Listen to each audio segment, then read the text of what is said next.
మన కోసం ఛానల్ చూస్తున్న వాళ్ళందరికీ, తెలుగు వాళ్ళందరికీ మన కోసం ఛానల్ తరఫున ఒక ప్రశ్న.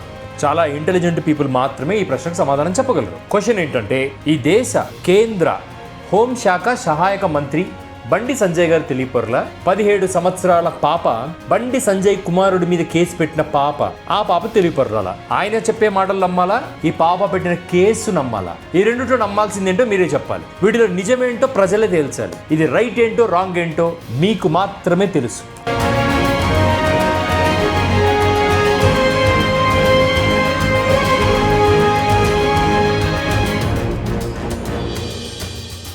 ఈ పోస్కో చట్టం గురించి, బండి సంజయ్ కుమారుడి మీద పెట్టిన ఈ చట్టం గురించి, అంటే మైనర్ బాలికలను వేధిస్తే, ఏడిపిస్తే, బాధ పెడితే, అత్యాచారం చేస్తే పరిస్థితుల్లో ఈ పోస్కో చట్టం పెడతారు. నాకు పేరు గుర్తుకు లేదు కానీ గతంలో ఒక యూట్యూబర్, ఒక అబ్బాయి ఉండేవాడు. ఏదో ఒక యూట్యూబ్ ఛానల్లో కామెడీ రీల్స్ చేసుకునేవాడు. తన సహచర కో ఆర్టిస్ట్ని, ట్రైబ్కి చెందిన అమ్మాయిని, మైనర్ అమ్మాయిని బలాత్కారం చేశాడు అని చెప్పి, ఆ అమ్మాయి ప్రెగ్నెంట్ అయిందని చెప్పి, correct me if I'm wrong, ఆ అబ్బాయి మీద పోస్కో చట్టం పెట్టడం జరిగింది. ఈరోజు ఆ పోస్కో చట్టం ఎక్కడైతే పెట్టారో వాడి మీద ప్రూవ్ అయింది, వాడి లైఫ్ పోయింది. ఈ దేశంలో మహిళలకు, చిన్నపిల్లలకు, ఆడపిల్లలకు రక్షణగా పోస్కో చట్టం తీసుకొచ్చారు. దీన్ని కాపాడాల్సిన బాధ్యత నాయకులపై, అధికారులపై ఉంటుంది. కానీ దేశానికి, హిందూ ధర్మానికి ప్రతీకం చెప్పుకుంటున్న బీజేపీ పార్టీకి చెందిన ఒక నాయకుడు, తన కొడుకును ఎలా పెంచాలో తెలియని నాయకుడు, తన కొడుకు చేసిన ఒక తప్పుడు పనికి సాక్షాత్తు దేశ ప్రధానమంత్రి ముందర ఎక్స్ప్లెనేషన్ ఇస్తున్నాడు ప్రజలకు. నన్ను నమ్మండాయా, నా కొడుకు మంచోడయా, నేను తప్పులు చేయలేదయా, నేను ఎవరి మీద దాడి చేయడం లేదయ్యా. ఒక బీసీ వర్గానికి చెందిన నాయకుడు, ఒక నాయకత్వ లక్షణాలు ఉన్నాయని మీకు మాట సరిగ్గా రాకపోయినా తడబడుతున్నా ప్రజలు మిమ్మల్ని ఆశీర్వదించారు.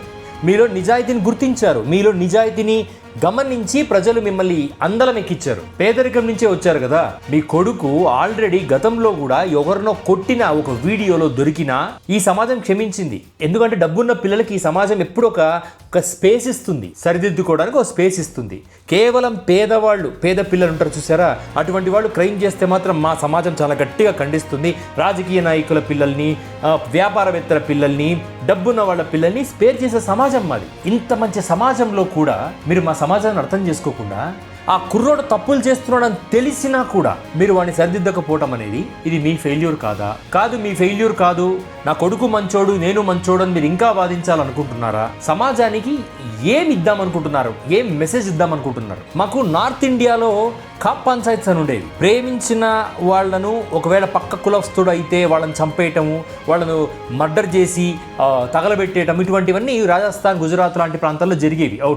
ఇప్పటికీ జరుగుతున్నాయి అనుకోండి, కానీ ఇప్పుడు పర్సంటేజ్ తగ్గాయి. అటువంటి టైంలో డబ్బున్న వాళ్ళే గెలిచేవాళ్ళు. అప్పుడు నేను అనుకునేవాడిని, మా ఆంధ్రప్రదేశ్లో, తెలంగాణలో ఇటువంటి సమస్యలు లేవు అని. కానీ ఇవాళ హోమ్ మినిస్టర్, కేంద్ర సహాయక హోంశాఖ మంత్రి కొడుకు ఒక 17 సంవత్సరాల బిడ్డ మీద అత్యాచారం చేశాడు అని ఒక లైంగిక ఆరోపణలు ఎదుర్కొంటున్న వ్యక్తి, అదే కూతురు మీద, ఆడబిడ్డ మీద, 17 సంవత్సరాల అమ్మాయి మీద 5 కోట్ల రూపాయల కోసం ఎక్స్టార్షన్ చేయడానికి ఈ అమ్మాయి ఈ పని చేస్తుందని చెప్తే కేసు పెట్టేసిన పోలీస్ వ్యవస్థను ఎలా చూడాలి? ఇప్పుడు హోమ్ మినిస్టర్, పోలీస్ డిపార్ట్మెంట్ మన చేతుల్లో ఉంటుంది, పోలీస్ వ్యవస్థ మన చేతుల్లో ఉంటుంది. ఆ అమ్మాయి ఒక ఆడపిల్ల, ఒక వ్యాపారవేత్త కూతురై ఉండొచ్చు, ఒక మధ్యతరగతి వాడి కూతురై ఉండొచ్చు.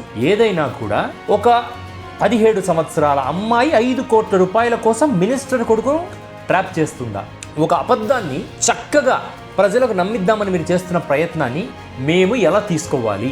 రాముడు ఈ దేశానికి నాయకుడు, ఇతర కులాలను, మతాలను కంట్రోల్లో పెట్టే హిందూ ధర్మ పరిపాలకులు. ఇప్పుడు కొత్త ఎజెండా ఎత్తుకున్నారు ఈ బీజేపీ వాదులంతా. రాముడిని చూడలేదు, కృష్ణుడిని చూడలేదు, ఆది శంకరాచార్యుల్ని చూడలేదు, వాళ్ళందరి అంశగా నరేంద్ర మోడీ ఉన్నారంట. దండం సార్, దండం. ఇటువంటి మాటలు మాట్లాడుతూ ఇటువంటి ఎజెండాను సృష్టిస్తున్న వాళ్లకు ఇంకా ఎంతమంది దేవులను సృష్టించాలనుకుంటున్నారు? నేను నా వీడియో చూస్తున్న వాళ్ళకు కూడా చెప్పాలనుకుంటున్నాను, మన హిందూ ధర్మంలో ఇన్ని కోట్ల మంది దేవతలు ఎలా పుట్టారో అని నాకు డౌట్ ఉంది.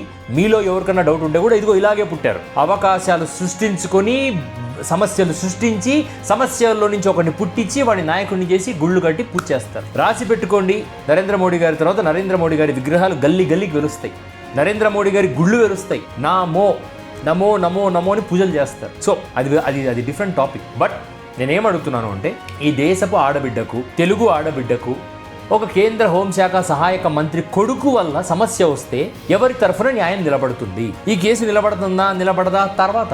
నా క్వశ్చన్ ఏంటంటే, Bandi Sanjay garu, why are you backing your son? ఒక పాత సినిమాలో, ఒక శోభన్ బాబు ఒక సినిమా ఉందండి, కోడెనాగో ఏదో కూతురికి అన్యాయం జరిగితే అందరిని చంపేస్తూ ఉంటాడు డాక్టర్. కొడుకు తప్పు చేశాడు, బిడ్డ తప్పు చేసింది, తల్లిదండ్రులు సరిచేయాల్సిన బాధ్యత ఉంటుంది. ఎందుకంటే మీ అధికారాన్ని చూసుకొని, మీ డబ్బుని చూసుకొని, మీ క్యాడర్ని చూసుకునే వాడు తప్పులు చేస్తున్నాడు. ఆ కుర్రోడిని సరి చేయాల్సిన బాధ్యత తల్లిగా తండ్రిగా మీ కుటుంబంపై ఉంటుంది. సరి చేసుకోకపోవటం వల్ల వాడు ఈరోజు రోడ్డు మీదకి ఎక్కి క్రైమ్ చేయడానికి తెగబడ్డాడు. మళ్ళీ నేను చెప్తున్నా, ఆ అబ్బాయి ప్రూవ్ కానంత వరకు అబ్బాయి తప్పు కాదు అంటే అది సరి కాదు సార్. అది ఒక ఆడబిడ్డ 17 సంవత్సరాల బిడ్డ రోడ్డు మీదకి వచ్చి వీడు నన్ను లైంగికంగా ద్రోహం చేశాడు, మోసం చేశాడు అని చెప్పే స్టేజ్లో ఉంది అంటే let us respect her opinion. ఇప్పటికి కూడా బండి సంజయ్ గారు ఐఎమ్ టెలింగ్ యూ, మీరు పదవులకు రాజీనామాలు చేయండి.